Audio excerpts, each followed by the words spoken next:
The stage lights of Piers Morgan Uncensored gleamed harshly against the studio's glass backdrop, reflecting off the city skyline beyond. Samuel L. Jackson sat across from Piers, his posture relaxed, yet his eyes sharp and alert. He'd done hundreds of interviews over his career, but something about this one felt different, tense, unpredictable. Piers Morgan had a reputation for pushing buttons, and tonight, Samuel could feel him preparing to press every one. It began harmlessly enough. Piers smiled that signature half-smirk of his and said, "Samuel L. Jackson, one of Hollywood's most iconic actors, known for your unforgettable roles and that voice people recognize from a mile away. You've done everything from Pulp Fiction to The Avengers. Does anything still excite you?" Samuel chuckled, nodding slightly. "Man, if it's got a good story, I'm in. Doesn't matter if it's a blockbuster or some small art house film. I just love the craft." His voice, smooth and commanding, drew applause from the studio audience. Piers leaned forward, eyes glinting. "And yet, you've also become pretty well known for your, let's say, outspoken political views." Samuel's eyebrows lifted slightly. "Outspoken? I call it telling the truth. People ask me questions, I give them answers. Simple as that." The audience murmured in approval, but Piers wasn't smiling anymore. "Sure, but some people think actors, especially ones as successful as you, should maybe stay in their lane. You know, focus on entertainment, not politics." Samuel's expression didn't change, but the atmosphere shifted. "Stay in my lane, Piers. My lane's the world I live in. I don't get to take a day off from being a black man in America. So, when I see something wrong, I speak up." Piers nodded, but the smirk returned. "Fair point, but critics would say you've turned more into an activist than an actor. Isn't there a danger that you alienate fans who just want to see you act?" Samuel leaned forward, his tone cool but edged with irritation. "Fans don't have to agree with me to watch my movies. I'm not here to make everyone comfortable. I'm here to be real." The audience clapped again, louder this time. But Piers cut in sharply, trying to keep control. "But doesn't that come across as, let's be honest, a bit hypocritical? Hollywood elites preaching morality from their mansions while ordinary people struggle to pay rent." That word, hypocritical, hung in the air like static before a storm. Samuel let out a short, dry laugh. "You really just said that?" He shook his head slowly, the faintest smile curving his lips. "You're calling me hypocritical, Piers? You sit here every night stirring controversy for views. You've made a career out of criticizing people who are just trying to speak up." The crowd gasped, sensing the shift from conversation to confrontation. Piers, clearly annoyed, tried to match the energy. "I ask the tough questions. That's my job." "Yeah," Samuel shot back, "but asking tough questions isn't the same as looking for a fight. You don't want answers, you want outrage. You build your brand on other people's tempers." Piers bristled. "You're making it sound like you're some kind of moral authority." Samuel's tone sharpened. "Nah, man, I'm not anyone's moral authority. But I am someone who's lived a long life and seen a lot of things. And when I speak from experience, not ratings." For a moment, silence blanketed the room. Even the camera operators seemed frozen. The red recording light blinked on, bright and unrelenting. Piers cleared his throat, shifting uncomfortably. "This show is about honest debate, Samuel. Not a lecture." Jackson gave a low, deliberate nod. "And I gave you honesty. You just didn't like the flavor." Laughter and applause broke out across the audience, and Piers' face hardened. "Maybe next time you can try answering without turning it into a speech." Samuel leaned forward, eyes narrowing. "Maybe next time you can ask a question without turning it into a trap." The tension was now unbearable.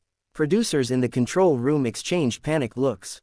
Piers tried to regain his composure, fumbling with his cue cards. "Let's move on. Your new film." But Samuel wasn't done. He gestured with a hand, cutting him off. No. You brought this energy, Piers. You can't dish it out and then hide behind the next segment. If you want to talk, let's talk." Piers set down his cards, his voice dropping. "You're being combative." "I'm being real," Samuel said, standing now, his mic wire stretching taut. "You asked the wrong question to the wrong person today." The audience gasped again as Piers pointed toward the chair. "Sit down, Samuel, please. We're not done here." Jackson glared at him, steady, unblinking. "Oh, we're done." He unclipped his mic, placed it on the desk, and gave the host one last look. "You invited Samuel L. Jackson, and you got him. Don't act surprised." Then he turned and walked off the set. The studio fell into chaos, half the audience cheering, the other half stunned silent. Piers sat frozen, jaw tight, eyes darting toward the cameras that were still rolling. Cut to commercial. Someone yelled from the control booth. The lights dimmed, and the feed went dark, but the damage was already done. By the time Samuel reached the hallway, his face was calm again, but his hands trembled slightly. "Man," he muttered under his breath, "I'm too old for this nonsense." His assistant trailed behind, silent, as the studio doors swung shut behind them, leaving Piers alone under the glare of his own spotlight. Backstage at the London studio, the air was thick with disbelief.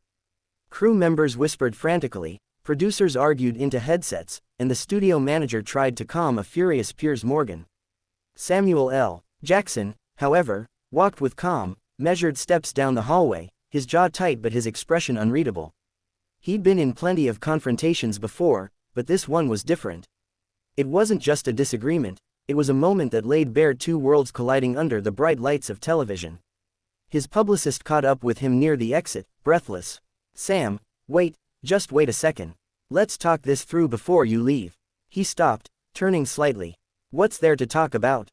I went there to promote my film, not play defense in a courtroom." That man wanted a headline, and now he's got one. His tone was calm, but there was a storm brewing behind his eyes. Meanwhile, back on set, Piers sat rigidly in his chair as the audience murmured, "The camera is no longer rolling." He ran a hand down his tie, trying to compose himself. A producer leaned over and whispered, "We can edit it down, make it less volatile." But Piers shook his head sharply. "No, air it, every second of it. Let the world see how he behaves when someone challenges him." His voice cracked slightly as he said it, betraying more frustration than confidence. Deep down, he knew what had just happened wasn't a simple interview gone wrong, it was a public relations explosion waiting to detonate. By the next morning, it had. Clips of Samuel L. Jackson walking off Piers Morgan Uncensored dominated every social platform. The words "Samuel L. Jackson storms off set after explosive clash with Piers Morgan" flashed across entertainment headlines from Los Angeles to London. Fans clipped the moment when Samuel said, "You invited Samuel L. Jackson, and you got him," turning it into a viral meme. One fan captioned it, "When someone tests your patience on a Monday morning." Within hours, the interview had been viewed over 20 million times across YouTube, TikTok, and X. Half of the internet was praising Jackson as a legend for standing up to what they saw as baiting questions, while others defended Piers, arguing that he was just doing his job. Piers addressed the controversy that very night on his show, his tone tight but controlled. "Samuel L. Jackson is one of the greatest actors alive, but last night's interview showed how quickly some people resort to outrage instead of conversation. It's a shame. I invited him for a discussion, not a walkout." His attempt at reclaiming the narrative didn't land. The audience saw the clip, they saw the smirk, the interruptions, the tension. Viewers flooded the show's social media pages with comments like, "Piers got owned," and "Samuel handled that like a boss." Meanwhile, Jackson stayed silent for nearly 48 hours. Reporters chased his representatives for statements, paparazzi camped outside his Beverly Hills home, and the entertainment media speculated endlessly about whether the actor would apologize or double down. When he finally broke his silence, it was short, pointed, and devastatingly effective.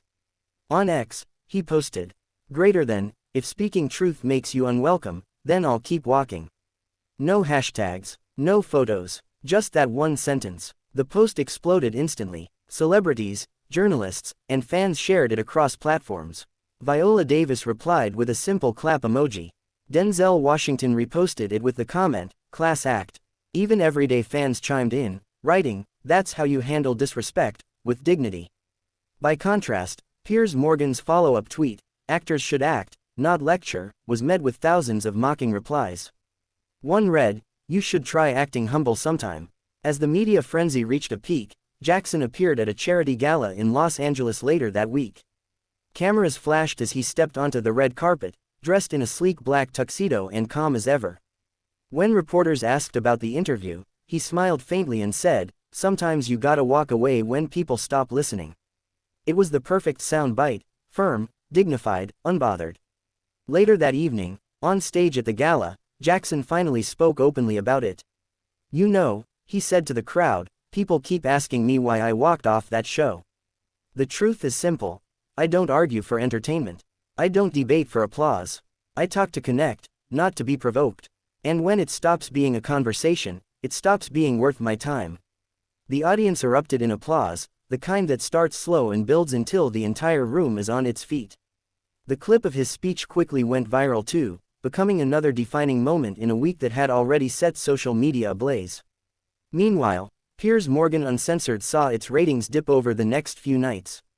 Producers tried to spin the controversy into a win, inviting guests who would debate the Jackson incident, but it only reminded viewers of how badly the original exchange had gone.